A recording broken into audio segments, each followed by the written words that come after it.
रामकृष्ण हरी, जय जय रामकृष्ण हरी, रामकृष्ण हरी, जय जय रामकृष्ण हरी। आपल्या भेटीला आज मी येत आहे। माझा परिचय मी आदरणीय जिवलग हरिभक्त परायण श्री धर्मराज टाळ महाराज।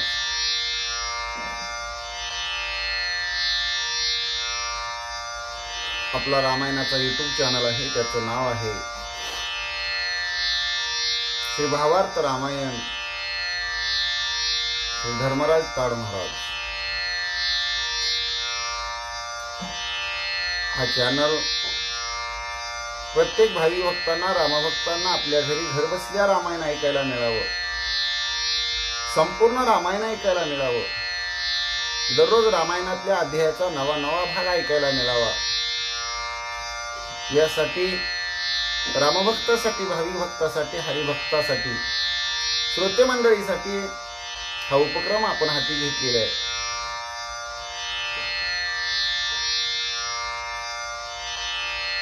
अजूनही आपल्या श्रोते मंडळींनी, रामभक्तांनी, हरिभक्तांनी,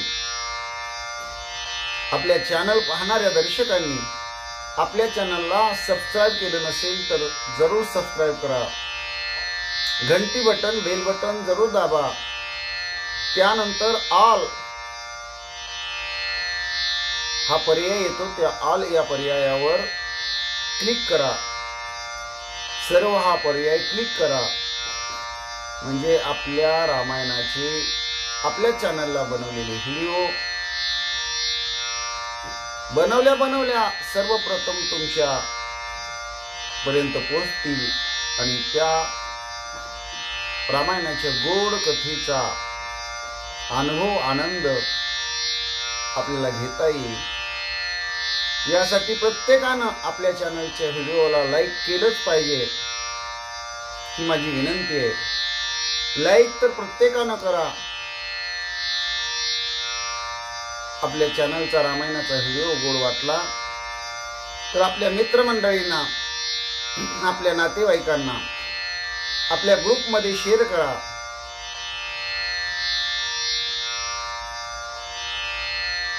पुन्हा एकदा सांगतो, आपल्या चॅनलला सबस्क्राईब करा, बेल बटन जरूर दाबा। बेल बटन दाबल्यानंतर ऑल हा पर्याय, अनेक पर्याय येतात, त्याच्यातला पहिला पर्याय आहे ऑल, सर्व या पर्यायावर क्लिक करा। आपल्या चॅनलच्या व्हिडिओला लाईक करा, अनेकांना शेअर करा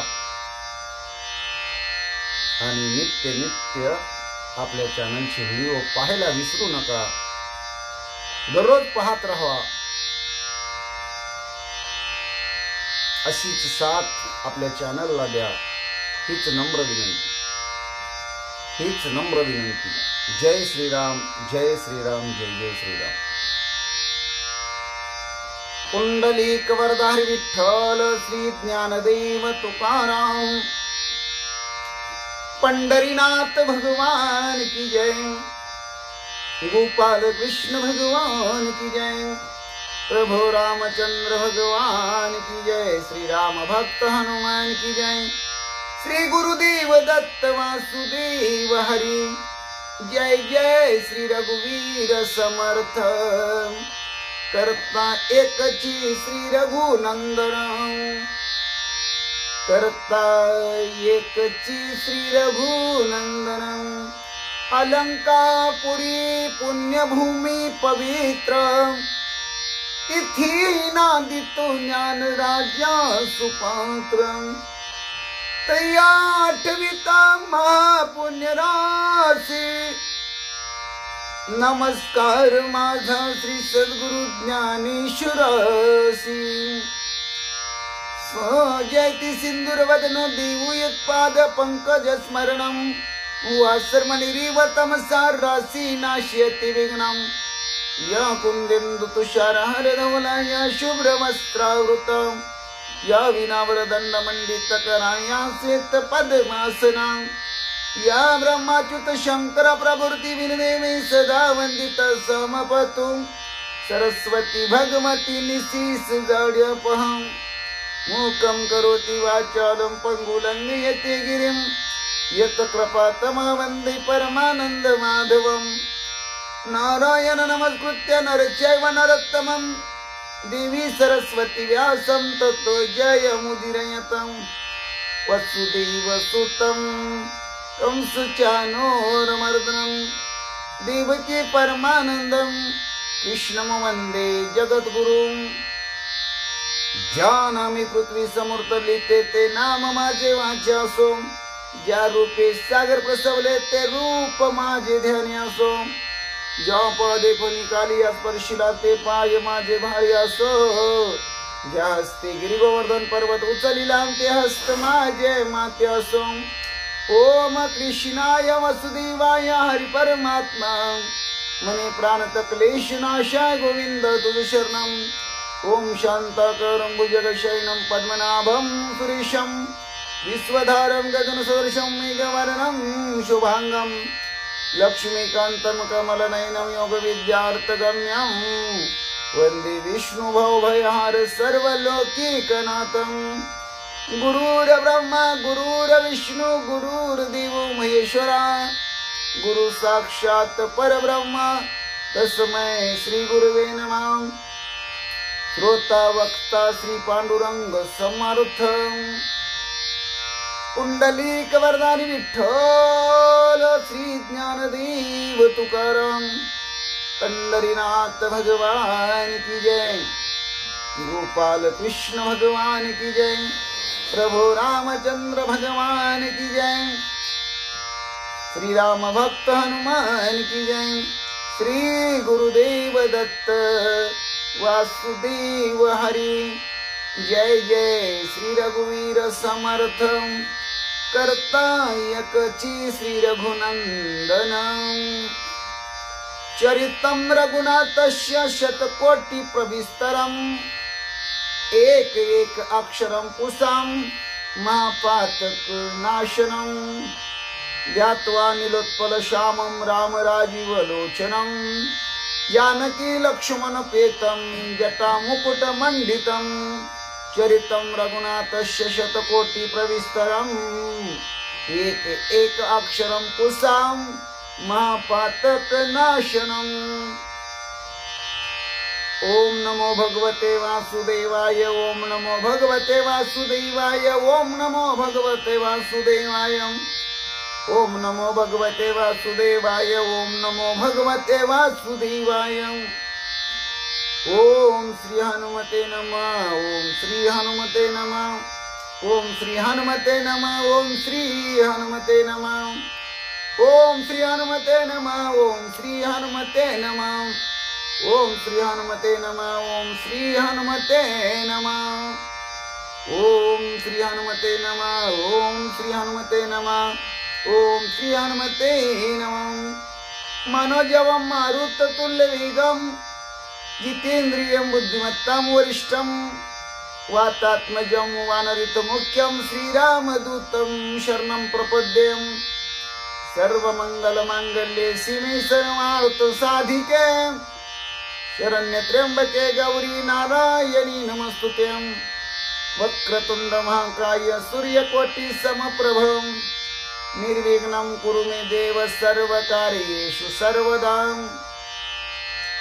महायोग पीठे तथे भीमरत्या वरं पुंडरीकाय दातुं मुनीन्द्रें समगत्य निष्ठनं तमानन्दकन्दं परब्रह्मलिङ्गं भजे पाण्डुरङ्गं परब्रह्मलिङ्गं भजे पाण्डुरङ्गं श्रीराम राम जय जय राम श्रीराम जय जय राम श्रीराम राम जय जय राम श्रीराम जय जय राम श्रीराम जय जय राम श्रीराम जय जय राम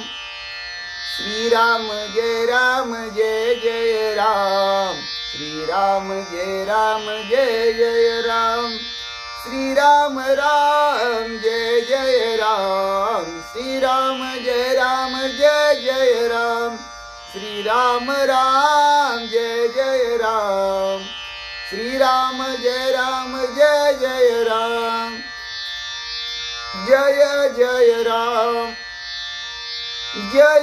जय राम। श्री भावार्थ रामायण सुंदरकांड अध्याय 19व्या अध्यायाची सुरुवात म्हणजेच भाग पहिला।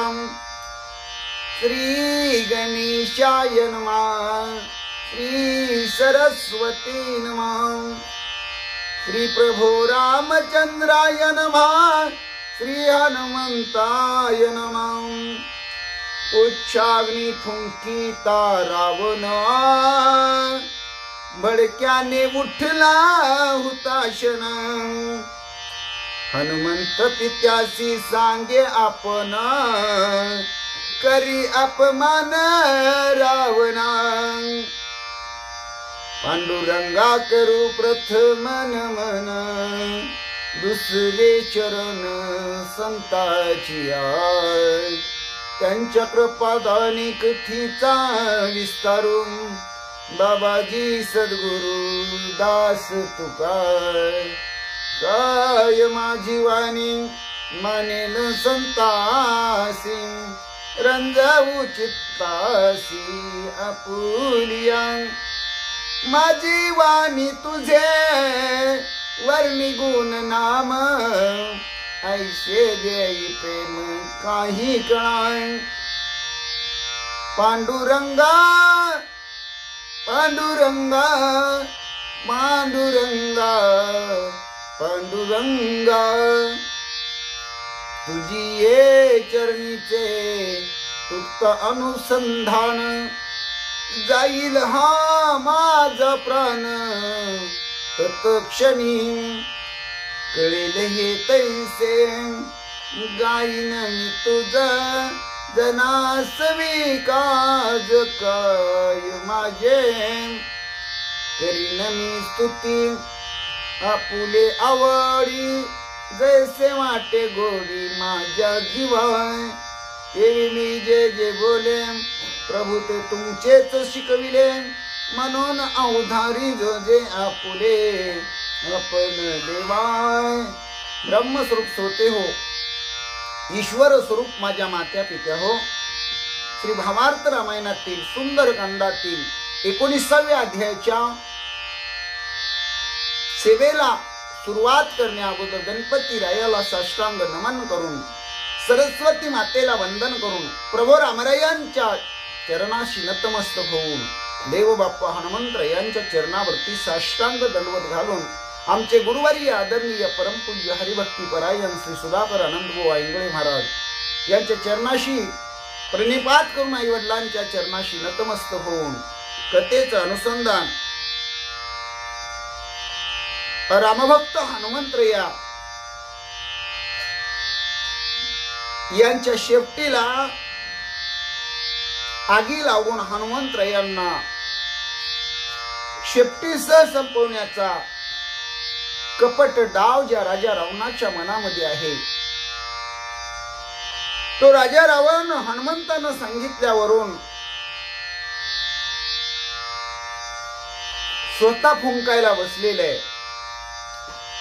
आणि एवढ्यामध्ये हनुमंतरायांनी आपल्या वडिलांना वायुदेवांना विनंती केलेली आहे, तुम्ही या मदत करा, तो फुंकायला लागला की तुमचं आगमन होऊ द्या आणि राजा रावणाचा अपमान करा। वायुदेवानं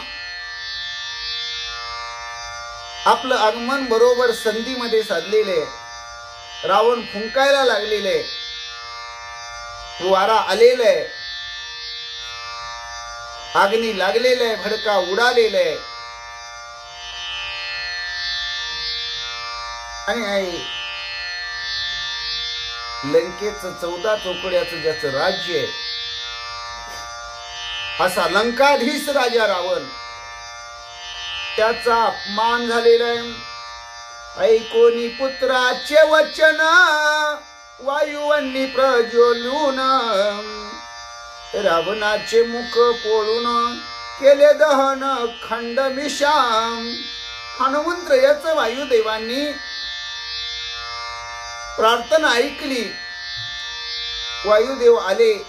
वारा आल्याबरोबर जो अग्नी रावण फुंकत होता तिथं मोठी ज्वाळा निर्माण झालेली आहे, भडका उडालेला आहे. राजा रावणाचं तोंड होरपळलेलं आहे. राजा रावणाच्या 10 तोंडाच्या दाढी मिशा जळून गेलेले आहेत. अपमानला दशानन कोष्ट पोळले दारुण शंक करू न शके रावण तिरी पिटोन आक्रंदे. राजा रावणाचा घोर अपमान झाला. पोट भाजले गेले, दाढी मिशा जळाल्या गेल्या. बोंबलाची सुद्धा सोय राहिली नाही. राजा रावण ओनवा झालेले आणि आपल्या 20 हातानं आपल्या टिरी बडवू लागलेला आहे. उपराटे शंख स्फुरण गुद त्राटोनी करी रावण प्रथम पावला अपमान उच्च दहन भले नव्हे. बघा आपण बोंबलतो कसं, सर्वसाधारण बोंबलायची रीत काय आहे तर आपल्या हातानं आपल्या तोंडावर हाणून घेणं, बो बो करून बोंबलणं. पण त्याची होठ पोळल्यामुळं, भाजल्यामुळं, तोंड होरपळल्यामुळं तोंडावर हाणून घ्यायची सोयच राहिली नाही. म्हणजे मग राजा रावण काय करू लागला, उपराट बोंबलू लागला. म्हणजे उपराट म्हणजे कसं तर आपल्या ढुंगणावर, आपल्या टिरीवर आपल्या 20 हातानं हाणून घेऊ लागला आणि तोंडानं फक्त बोंबलायचा आवाज काढू लागला. एवढा अपमान राजा रावणाचा झाला. राजा रावणानं विचार केला शेपटीला जाळायचं हे काय साधं काम नव्हे. रावण विचारी विवेक मार्गी आम्ही पुच्छाशी लाविली आगी तेही तम्मा लागी वानर सर्वांगी निशंक. वानर निशंक आहे. हनुमंत अजिबात कुठल्याही गोष्टीला घाबरत नाही, भीत नाही, धाडशी आहे, रामभक्त आहे. आणि रामभक्तांना असंच असलं पाहिजे. हा धाडशीपणा, धीटपणा, निसंकोचपणा, निशंकपणा राजा रावणानं पाहिला. राजा रावण विचार करायला लागला. थोडासा चांगला विचार राजा रावणाच्या मनात आला. भाविक हो, आपण या वानराच्या शेपटीला आग लावण्यासाठी अट्टहास केला आणि त्याच फळ मला मिळालं म्हणून माझी 10 तोंड होरपळून गेली. 10 तोंडाच्या दाढी मिशा जळाल्या, होठ होरपळले. हे बरंच झालं बर का, कारण ओवीत चिंतने तेही तर आम्हाला म्हणजे जे झालं ते बऱ्या करता होतं. हे गीतेमध्ये जे लिहिलेले आहे तेच राजा रावणाच्या बहुतेक डोक्यामध्ये आलं. छळोनी जाळी ताक पिशी छळन न चले राम भक्ताशी छळिता जाळीले माझ्या मुखाशी दाढी मिशाशी दहनाने. राजा रावण विचार करू लागला आपण छळन करून हनुमंत्रयाला जाळून मारायचा विचार केला होता, त्याची शेपटी जाळायची ठरवली होती. पण रामभक्ताजवळ छळन चालत नाही, रामभक्ताजवळ कपट चालत नाही. मी छळायला गेलो रामभक्ताला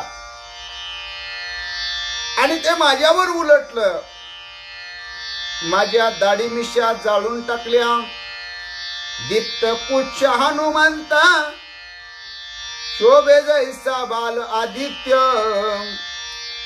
उच्च तेजे ते किरणावर्त, निशाच्या रात कपिपुच्छ. हनुमंतरायाची शेपटी आता पेटलेली आहे. रावणानं फुंकल्यामुळं हनुमंतरायाच्या शेपटीला आग लागलेली आहे. ज्याप्रमाणे बाळसूर्य असावा असं हनुमंतराया दिसतं. अग्नीच्या ज्वाळा भडकल्यामुळं लाल भडक हनुमंतराया दिसू लागलेली आहे. ती शेपटी अशी लांब पर्यंत पसरलेली आहे. भोवताली सगळी राक्षस मंडळी आहे. सगळ्या राक्षसांच्या मध्ये ही पेटलेली शेपटी आहे. उगवल्या कपी दिनकर हस्त पावती निशाचर, रावणा निर्दळी अंधार घेऊन समग्र गर्व रात्री. ज्याप्रमाणे सूर्य उगवल्यानंतर अंधार नाहीसा होतो, त्याप्रमाणे हनुमंतराया रूपी सूर्य उगवायला सुरुवात झाल्यानंतर, उदयाला आल्यानंतर किंवा हनुमंतरायाचं आगमन झाल्यामुळं लंकेतली राक्षसाची जी जात आहे ना, म्हणजे ती आता मावळणार आहे. रावण रूपी अंधार त्याचं निर्दळन हनुमंतराया रूपी सूर्य करणार आहे. उड्डाण देता वानरास छेदिले रज्जुपास द्रुमपाश, निर्दळ आणि ब्रह्मपाश नामे भवपाश छेदिले. हनुमंतरायाची शेपटी पेटलेली आहे. आतापर्यंत काय अवस्था होती? हनुमंतराया ब्रह्मपाशात बंधन आहेत. राक्षसाने काही डाव्या दोरखंडाने मारण्याचा प्रयत्न केलेला होता आणि वानर बांधलेलं आहे असं वाटत होतं. पण हनुमंतरायाने जय श्रीराम, जय जय श्रीराम, श्रीराम जय राम, जय जय राम अशी एक आरोळी ठोकली. मोठ्यानं भुभुकार केला. एक उसळी घेतली आणि त्याबरोबर तटातट सगळी बंधनं शिथिल झाली. ती दावी दोरखंड गवताच्या वेठी कशानं जे हनुमंतरायाला बांधलं होतं ते सगळे तटातट तुटून तुकडं होऊन पडले. एवढंच नाही तर जो ब्रह्मदेवाचा ब्रह्मपाश होता तो सुद्धा रामप्रभूच्या नामचिंतनामुळं, भगवंताच्या धाग्यामुळं तुटला गेला. रामनामाच्या आवर्ती सप्तपाशाशी निवृत्ती, ब्रह्मपाश मायापाश मोहपाश जन्मपाश सातवा. रामनामाच्या वरती सप्तपाशाशी निवृत्ती, पाऊलिया सोये मारुती गरजे त्रिजगती स्वानंदे. भगवंताचं नाम मुखामध्ये असल्यामुळं वारंवार हनुमंतराया राम नाम घेतात. अखंड अखंड अखंड खंडेना जीवन रामकृष्ण नारायण. सारखं रामनामाचं गीत हनुमंतरायाच्या मुखातून गायलं जातं. त्यामुळं सप्तपाशाची निवृत्ती झालेली आहे आणि हनुमंतराया स्वानंदानं जय श्रीराम म्हणून गर्जना करू लागलेले.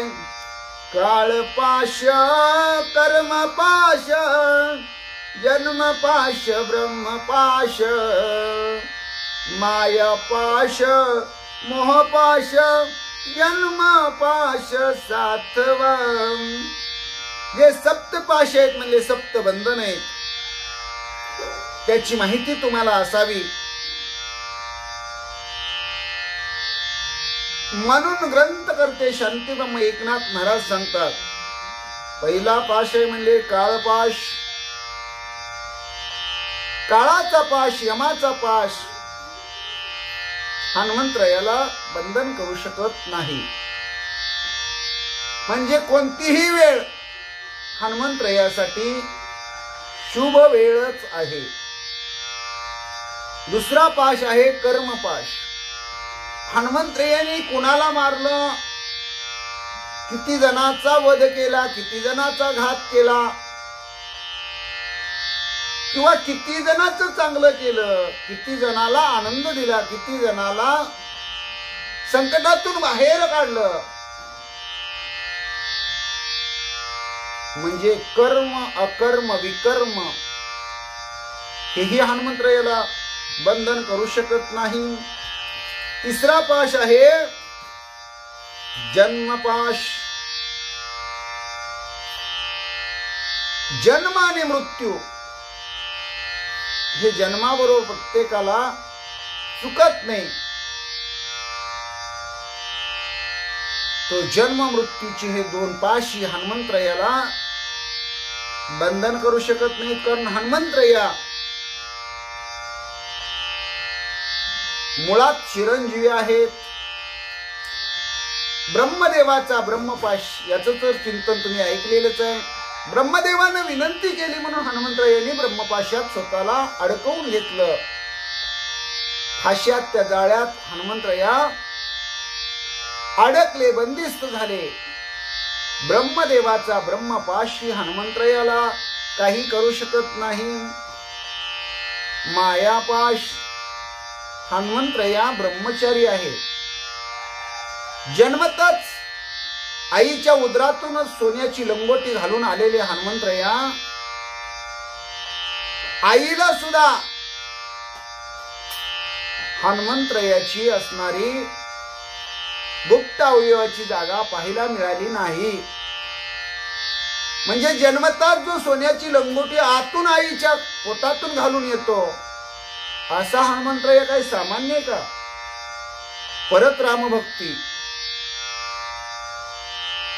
ब्रह्मचार्य पद, आणि त्यामुळं कुठलीही माया हनुमंतरायाला वेळ लावू शकत नाही. आता जिथं माया वेळ लावू शकत नाही, पुढलं बंधन आहे मोहबंधन. हनुमंतराया कुठल्याही मोहात पडत नाहीत. हनुमंतरायाला कशाचीही हाव नाही. फक्त रामरायाची सेवा करणं, रामरायाच्या सेवेसाठी आपलं आयुष्य वेचणं. स्वामी कार्य, स्वामी काज, गुरु भक्ती, पितृवचन सेवापती हेची विष्णूची महापूजा, अनुभव नाही दुजा. स्वामी काज आणि गुरु भक्ती या दोन गोष्टीला हनुमंतरायांनी खूप महत्व दिलेलं. म्हणून हनुमंतरायाला कुठलाही मोहपाश बाधू शकत नाही. काळपाश तो आयुष्य घात, कर्मपाश तो अनैश्वर्यवंत, धर्मपाश तो आश्रमागत, वेदविहितार्थ ब्रह्मपाश. काळपाश काय करतो? आयुष्य मर्यादा ठरवतो. सुमुहूर्त कुमुहूर्त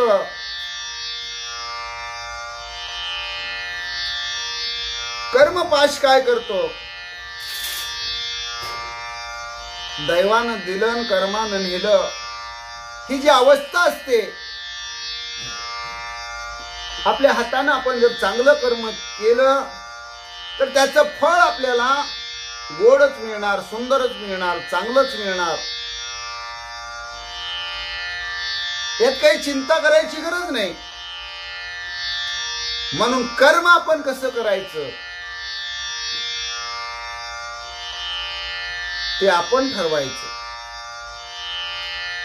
धर्मपाश तो आश्रमागत. ज्या आश्रमात आपण आहे त्या आश्रमाचा स्वधर्म काय आहे? मग गृहस्थ आश्रम असेल,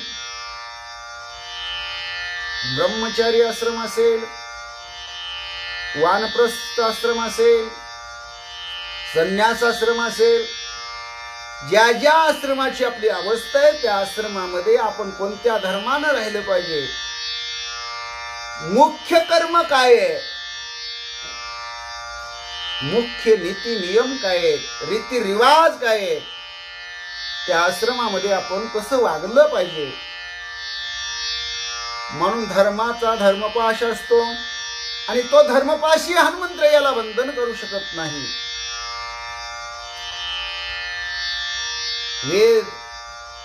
वेदांनी काय सांगितलेले, शास्त्रांनी काय सांगितलेले, पुराणांनी काय सांगितलेले, ग्रंथांनी काय सांगितलेले, संत महंतांनी साधूंनी काय सांगितलेले आहे, सज्जन काय म्हणतात,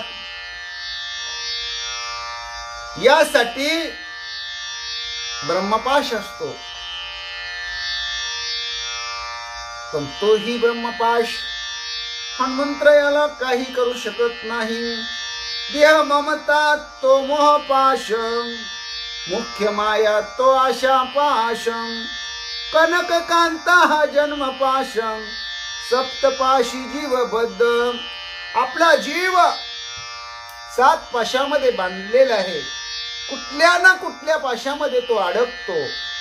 पण हनुमंतराया हे देव आहेत आणि त्यामुळं हनुमंतराया शिवस्वरूप असल्यामुळं कुठल्याही पाशामध्ये अडकत नाही. देहाची ममता,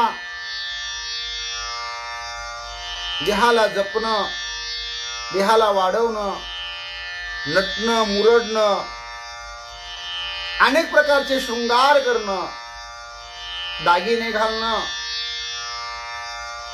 भरजरीत वस्त्र परिधान करणं, समाजामध्ये उठून दिसणं,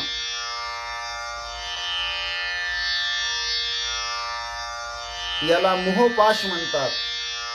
प्रत्येक गोष्ट आपल्याला मिळावी, मिळालेली गोष्ट सुंदर असावी, सुंदर असणारी गोष्ट सगळ्यांना सुंदर दिसावी, सगळा मोठेपणा आपल्याला मिळावा, ही जी हाव असते त्याची देह ममता म्हणतात. मुख्य माया तो आशा पाश, मायेचे जो पाश असतो, सगळं जग मेलं पण आशा नाही मेली म्हणतात. किती जरी मिळालं तरी मिळावंच वाटतं, काही जरी मिळालं तरी मिळावंच वाटतं, भरपूर मिळालं तरी मिळावंच वाटतं. ही जी आशेची अवस्था असते,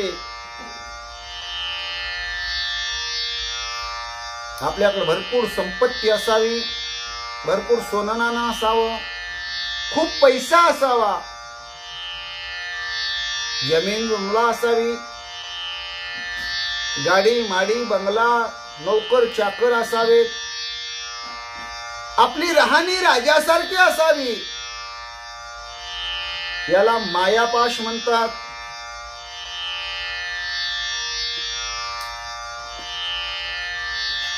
आणि जो जन्मपाश आहे, तो जन्मपाश, त्यासाठी लग्न करणे, लग्न करणे म्हणजे बायको आली, बायको म्हणलं की दाग दागिने आले, सोनं नाणं आलं आणि संसाराचा रीतरिवाज आला.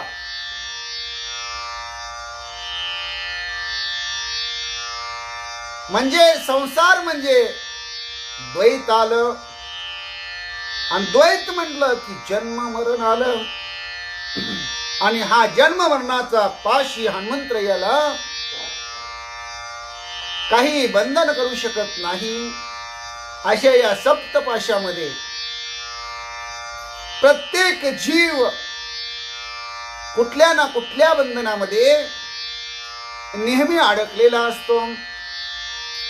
सप्तपाशाची निवृत्ती रामे करी मारुती, एरांच्या न चलती युक्ती पडे गुंती देहपाशी.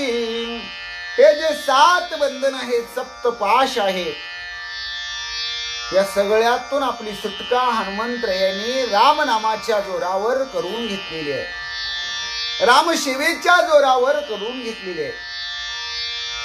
हे खरंच भाविक भक्त नुसत्या बोलायच्या गोष्टी आहेत बरं का. हनुमंतरायासारखं हनुमंतरायांनीच वागू जाणं, हनुमंतरायांनीच कार्य करू जाणं, हनुमंतरायांनीच राहणू जाणं, ते आपल्यासारख्या कोणाचंही काम नाही.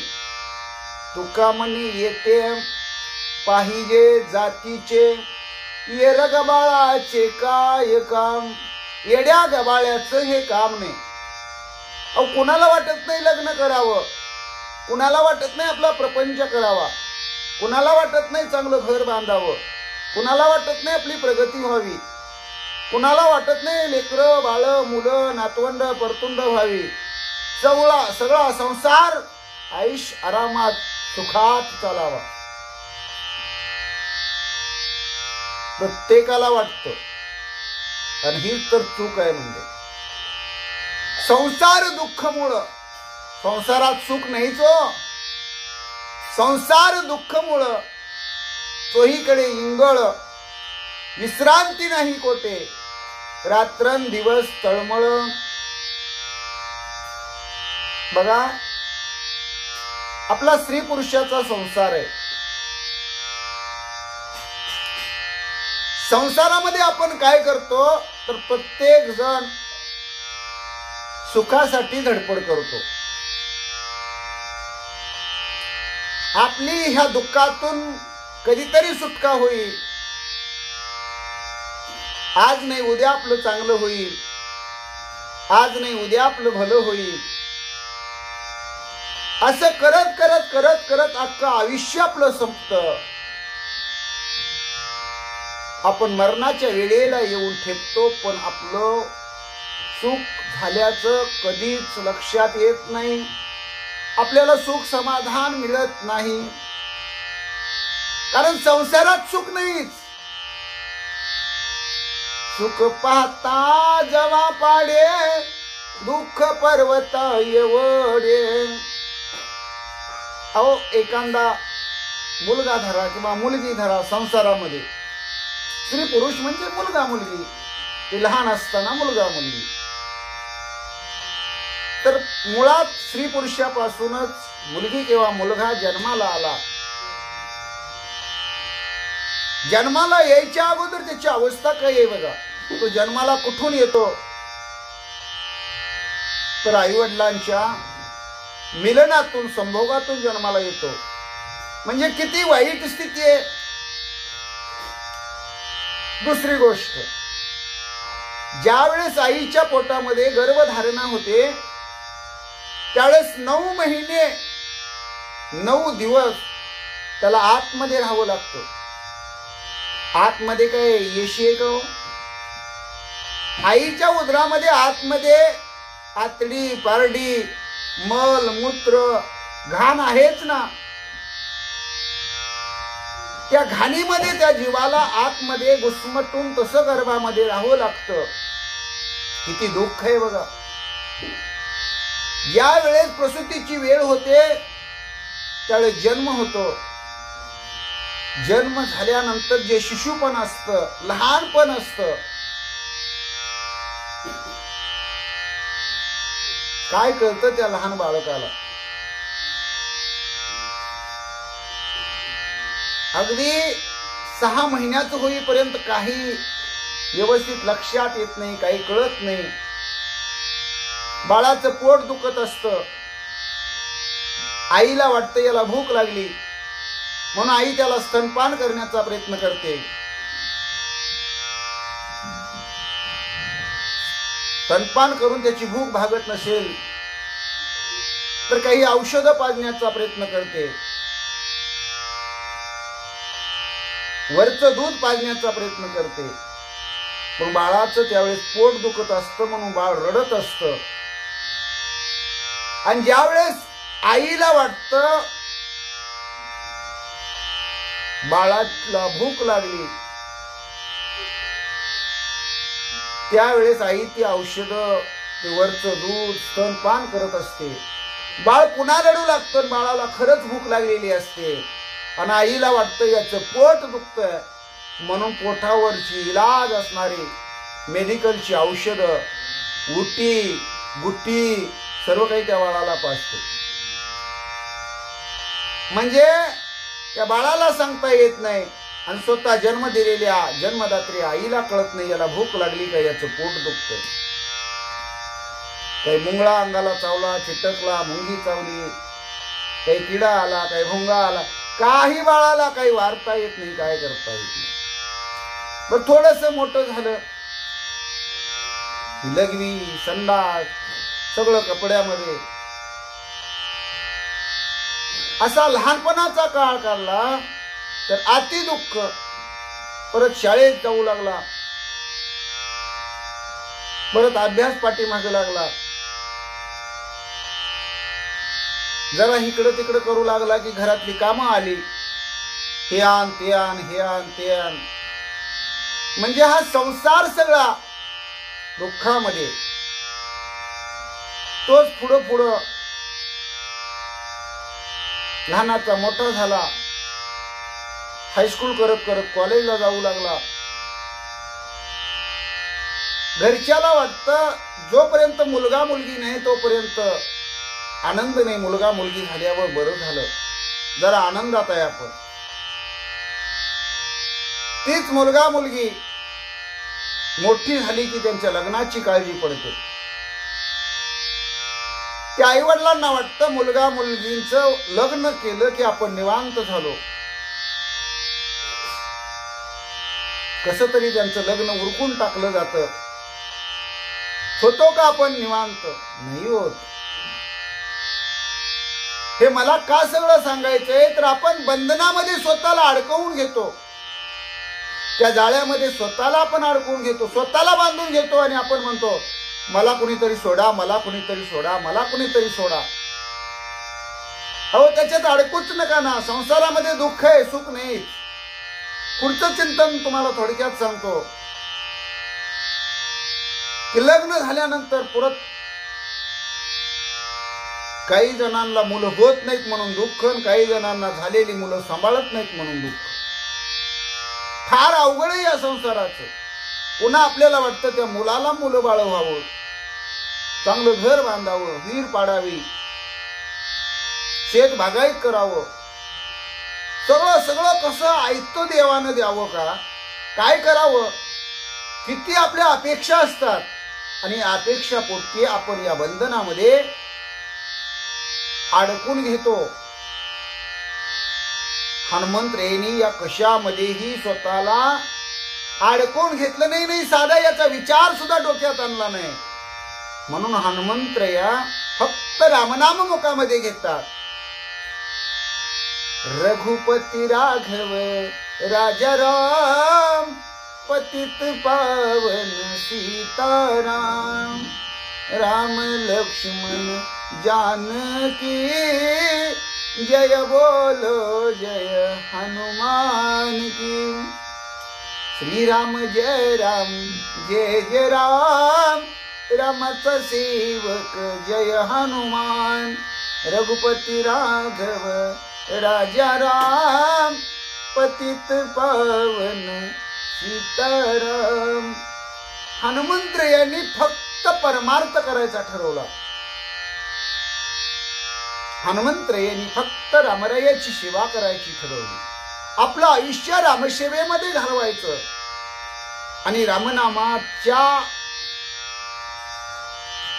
चिंतनातून स्वतःला कधीही वेगळं करून घ्यायचं नाही.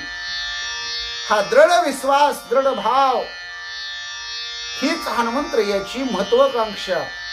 आणि म्हणून हनुमंतराया या देहाच्या पाशामध्ये स्वतःला कुठंही गुंतवून घेत नाही. हे बाकीच्यांना जमत नाही म्हणतात. एरांच्या न चलती युक्ती, हे बाकीचेच काम नाही म्हणले. एवढं कुणाला जमत नाही, फक्त हनुमंतरायाला जमतं. ते बाकीच्या कुणालाही जमत नाही. आठवा पाश तो वितंड, त्याचे पोटी पाश उदंड. त्याचे नाम पापंड काळे तोंड करत्याचे. आणि आपण एक पाशय म्हणले विशेष लोकांचं वाटोळ करायचं, म्हणजे लोकांचं वाईट चितायचं, चांगल्या कामात खीळ घालायची, चालत्या गाडीला वंगण करायचं, नको त्या गोष्टीत लक्ष घालायचं, नको त्याच्या भानगडीत पडायचं, काय कारण नसताना दुसऱ्याचं वाटोळ करायचं. आणि त्यामुळे त्याला पडदे फार आहेत म्हणले. जसं तुम्ही कर्म कराल, जसं दुसऱ्याचं तोंड करायला काळ करायला जाल, तर तुमचा हात अगोदर काळे व्हाल म्हणले. असं नात्रया सांगतात. सकळ पाशाचे छेदना करावया राम नाम प्रवीणाम. नामे हनुमंत संपन्न पास छेदन केले तिने.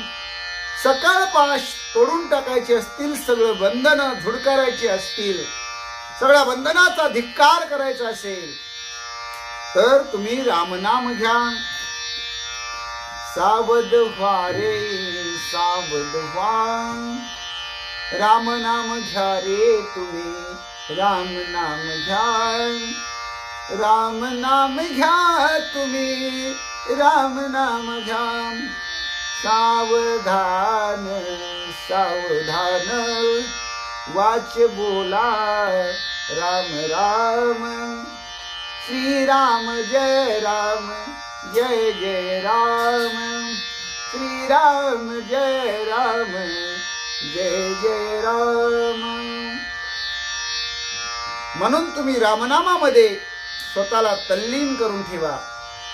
आणि हनुमंतरायांनी हेच साधलं, हनुमंतरायांनी हेच धन मिळवलं, हनुमंतरायांनी हेच कमवलं. आणि सगळे पाश बंधन संसारातली तोडून टाकली. आणि हनुमंतरायांनी रामसेवा अंगीकारली. उच्च धडाडी तावणी हनुमंत लोळे गडबडोनी. पाशधर गेले पळोनी धक धकोनी अपघाते. हरिखो आपण कथेकडे येऊया. नात्रया म्हणतात हनुमंतरायाच्या शेपटीला आग लागलेली. अहो थोडी कुलती अंगाला चिटकू द्या, किती पोळतो. विजलेल्या कोळशावर पाय पडू द्या, ते गरम असतो, चटकीना चटका बसतो. विजलेली राख असू द्या, त्याच्यावर पाय पडू द्या, तरी पायाला फोड येतात. आता हनुमंतरायाची अख्खी शेपटी,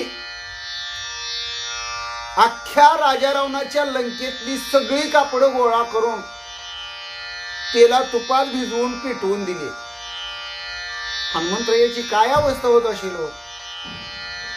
म्हणूनच म्हणतो की हे सगळं आपण ऐकायचं काम करायचं आहे. आचरण फक्त हनुमंतरायांनीच करू जाणं. त्यावेळेस हनुमंतरायाची काय परिस्थिती झाली. नात्रया म्हणतात हनुमंतराया गडबडा गडबडा लोळायला लागले. ज्याने हनुमंतरायाला बांधून आणलं होतं ते राक्षस भीतीनं पळून गेले. जव जव पुच्छ धडाडीत तव पळे हनुमंत. द्वंद्व निराशी साह्या रघुनाथा नित्य निज भक्त सहकारी.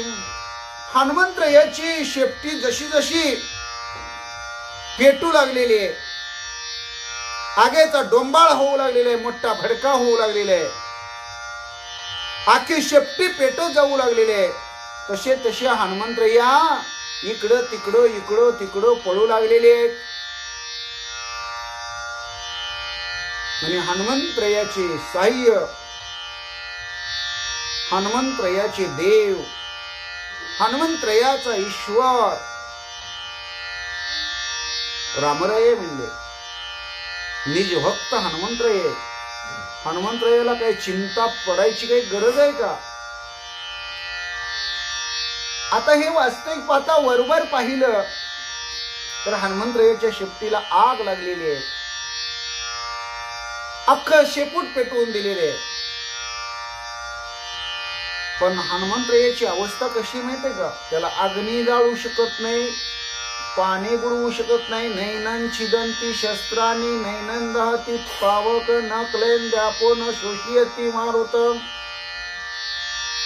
त्याला कुठलं शस्त्र मारू शकत नाही, पाणी बुडवू शकत नाही, वायू शोषण करून मारू शकत नाही आणि अग्नी जाळू शकत नाही. अशी आत्मस्वरूप आत्म्याची जशी अवस्था आहे तशी हनुमंतरायाची अवस्था आहे. आता अग्नी नारायणाचं आणि हनुमंतरायाचं काय नातं आहे? तर दोघे भाऊ आहेत. दोघे सख्खे भाऊ असल्यामुळं अग्नीचा त्रास हनुमंतरायाला काय होणार आहे? बर अग्नी कधी भडकणार आहे? तिथं वारा असेल तर. वायुदेव तर स्वतः हनुमंतरायाचे बाप आहेत. म्हणजे अग्नीला मदत करणारा वारा हा बाप आहे आणि पेटलेल्या शेपटीमधली आग अग्नी नारायण म्हणजे हनुमंतरायाचा बंधू आहे. आणि त्यामुळं हनुमंतरायाला किंचितही काहीही धक्का इजा पोचत नाही. पण लौकिकार्थ दृष्टीनं हे झालं. हनुमंतरायाला लौकिकार्थ दृष्टीनं काय दावायचंय की राजा रावणाची अख्खी लंका पेटवायची, लंकेचं दहन करायचंय, राक्षसांची जाळपोळ करायची, सगळ्यांची होरपळ करून टाकायची, सगळ्याला भाजून टाकायचंय. म्हणून हनुमंतराय इकडं तिकडं पळू लागलेले आहेत. द्वंद्व निराशी वाडे कोडे सूक्ष्म स्वरूप निज निवाडे. श्रीराम भक्ता मागे पुढे चौकडे कोंदाटे. हनुमंतराया द्वैत अवस्थेमध्ये आहे, पण संसारामध्ये द्वंद्व आहे, द्वैत आहे आणि याचा निज निवाडा हनुमंतरायाला करायचंय. हे सगळं द्वैत आहे, द्वंद्व आहे.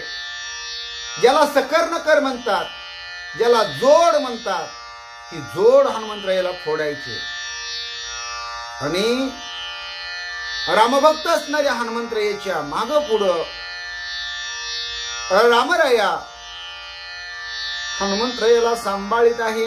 मागे पुढे उभा राहे सांभाळीत.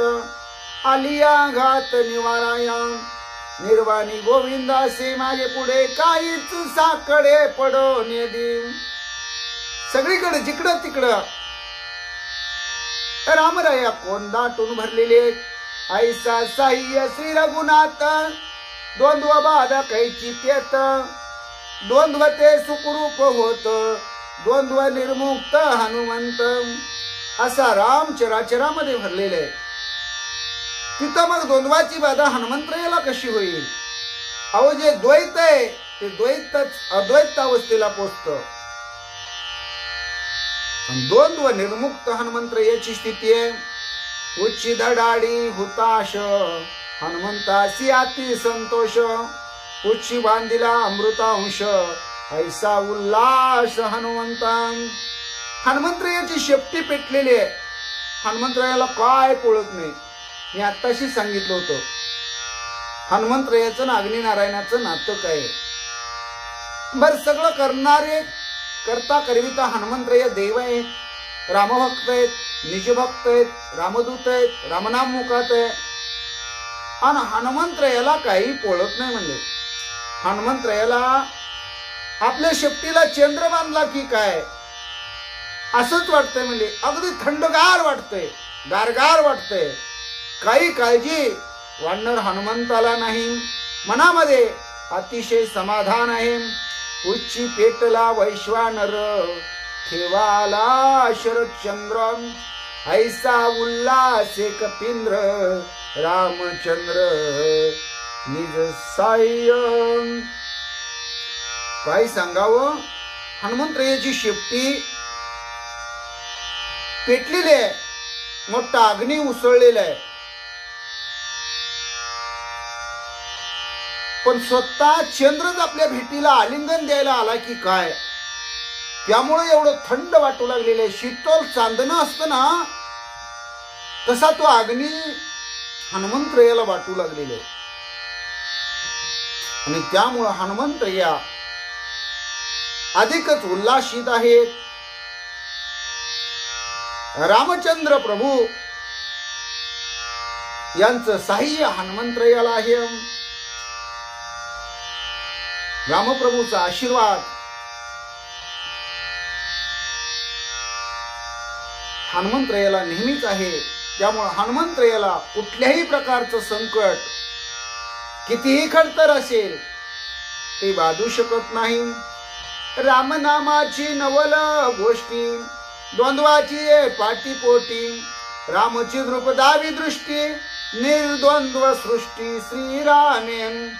रामनामाची ही नवलाची गोष्ट आहे. म्हणजे द्वंद्व द्वैत शिल्लक राहत नाही. राम हे चैतन्य घन अवस्था आहे. त्या द्वंद्वामधलं चैतन्य सुद्धा रामच आहे. आणि म्हणून ते द्वंद्व द्वैत सुद्धा निर्द्वंद्व होऊन जात. सृष्टी सुद्धा अद्वैत अवस्थेला पोचते. राम नामा परते साधन नाही सरते, अग्नी बाधू न शके माते, कृपा रघुनाथे मज केली. हनुमंतरायाला आपली सगळी अख्खी शेपटी पेटून भडका उडून गारगार वाटू लागलेले. अगदी बर्फ ठेवल्यासारखं वाटू लागलेले. काहीच पडलं नाही हो, काय फोड नाही, काय होरपळ नाही. थोडा केस तर जळायला पाहिजे की नाही, काहीच नाही. म्हणजे हनुमंतरायानं ही अवस्था पाहिली. हनुमंतराया म्हणू लागले, आपल्या मुखात रामनाम आहे. रामनामाचा किती महत्व आहे, म्हणजे काय महिमा आहे म्हणले रामनामाचा. आणि या जगात रामनामासारखं हनुमंतराया म्हणले दुसरं श्रेष्ठ साधनच नाही म्हणले. अहो, एवढा मोठा अग्नी, अख्खी शेपटी पेटवली तेला तुपात कपडे गुंडाळून, तरी मला पोळत नाही. तरी तो जाळ मला म्हणले चांदण्यासारखा वाटतो. चंद्र भेटीला आला की काय वाटतं. काय माझ्या देवानं माझ्यावर कृपा केली, किती माझा रामरायाचा माझ्यावर जीव आहे. कारण त्या रामरायाचं भगवंताचं नाव माझ्या मुखामध्ये.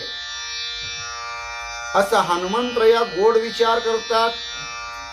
पुढील कथेचा कथितार्थ, जव जव पुच्छ धडाडीत, तव तव हनुमान तळमळीत, राक्षस शांत करावयाम. आता पुढली जी कथा आहे म्हणले, त्या कथेचा कथाभाग आपण पुढल्या प्रसंगामध्ये, पुढल्या भागामध्ये घेऊ. हनुमंतराया काय इच्छा आहे त्यांच्या मनामध्ये, थोडस चिंतन या ओळीमध्ये नाथराया सांगतात. हनुमंतरायाच्या शेपटीला आग भडकू लागलेली आहे. तेव्हा हनुमंतरायाला वाटू लागलेले, कधी एकदा या राक्षसांचे म्हणले जी हडबड आहे, जी धडपड आहे, जी पळापळ आहे, त्यांना या जीवनाचा जो वैताग आलेला आहे, तो वैताग मी एकदा कधी शांत करू. म्हणजे ह्या सगळ्यांचं कसं निर्दळन करीन, ही तळमळ हनुमंतरायाला लागलेली आहे. आता हनुमंतराया आपल्या पेटवलेल्या शेपटीनिशी लंकेमध्ये अजून काय काय करतात याचं चिंतन काही उद्याच्या भागात, काही त्याच्यानंतर पुढील भागामध्ये करूया. पुंडलिक वरदारी विठ्ठल श्री ज्ञानदेव तुकाराम, पंढरीनाथ भगवान की जय, गोपाल कृष्ण भगवान की जय, प्रभु रामचंद्र भगवान की जय, श्री राम भक्त हनुमान की जय, श्री गुरुदेव दत्त वासुदेव हरी.